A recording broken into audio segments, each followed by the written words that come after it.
I'm Patti Waldmeir from the Financial Times, and I'm here with Tom Doctoroff, the Greater China CEO of JWT, one of the world's largest advertising agencies, but also one of the agencies with the longest history in China.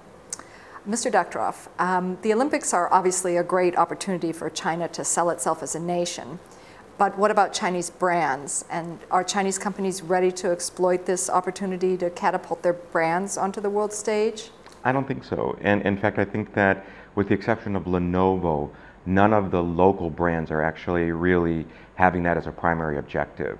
Most of the big national sponsors, the Elis, and even brands that don't sponsor the games but are sponsoring the athletes like Anta, they are much more interested in deepening their relationship with the local consumer.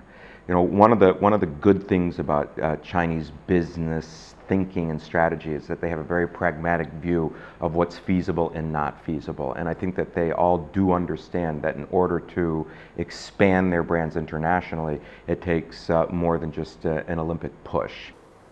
Are they ready to exploit that opportunity domestically then? It's fair to say that there has been a lot of progress made in the past several years in terms of local brands beginning to behave like the international counterparts. And what I mean by that is a focus on not just sales, but brand equity and intangible assets. So it's sort of like I always say, the difference between a mouse and Mickey Mouse.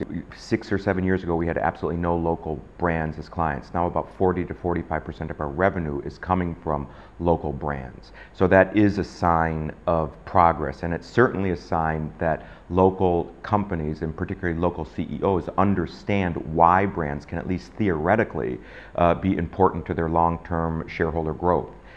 But I also think that brands are not just a question of desire, but it's also a question of concrete corporate structure, which of course is ultimately rooted in corporate governance. And on this level, I don't think that many of the local brands have actually reached or passed through that inflection point.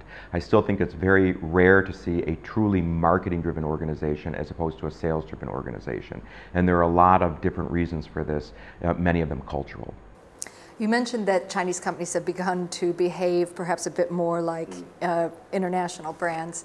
To what extent have they done that by learning Western marketing techniques, and to what extent have they, if at all, developed any kind of homegrown approach to fostering their brand? Well, that's a $64,000 question, because you will find approximately 80% of Chinese brands are probably managed in a way that is very, very, very local.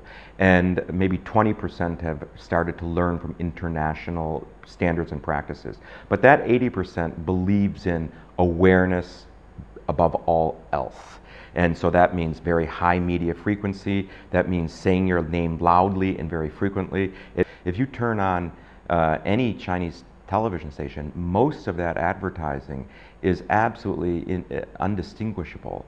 I mean, it's loud, it's got that same voiceover, the production values are primitive to say the least. Now, you will have a lot of managers that will still say, in China, that's the way that you need to do it. And while I don't disagree that scale, the gravitational force that comes from scale is critically important, I still believe that is not a way to long-term sustainability, let alone growth and profits.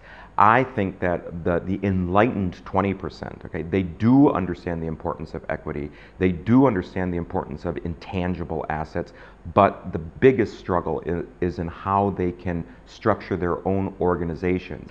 I also think that a lot of people that are listing and doing IPOs, at least some of their shares abroad, in Hong Kong, for example, they too understand that they are going to need, the pressure of exogenous forces, to help them push towards accountability in a Western sense. Are the Olympics one of those exogenous forces for you that will be pushing them? No, I wish I could say that they are, but I think that the Olympics right now is really very simple. One is it is a good way of deepening affection with the Chinese people. It's very difficult to overstate the importance of the Olympics of the Chinese people. I mean, it touches every corner of the heart, because China is a Confucian society, and in Confucian societies, ambitions are huge, but people are quite repressed. So they project a little bit their own stymied ambitions onto the national stage.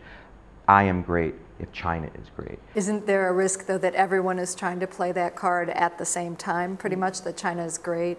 You know, obviously that has a potential to alienate, because Chinese consumers are nothing if not increasingly savvy, right? They can smell the game, you know. And the reason for that is that Chinese people, contrary to what you might think, they are incredibly invested in their brands.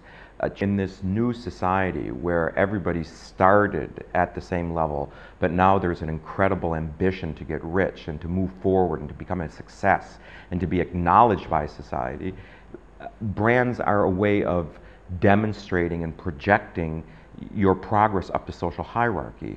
And if a Chinese brand is able to fuse, okay, a pre-existing brand essence with the meaning of the game and in the spirit of the game into a message that resonates, I think that there is an opportunity to make progress. And I think that there are a few local brands that are doing that.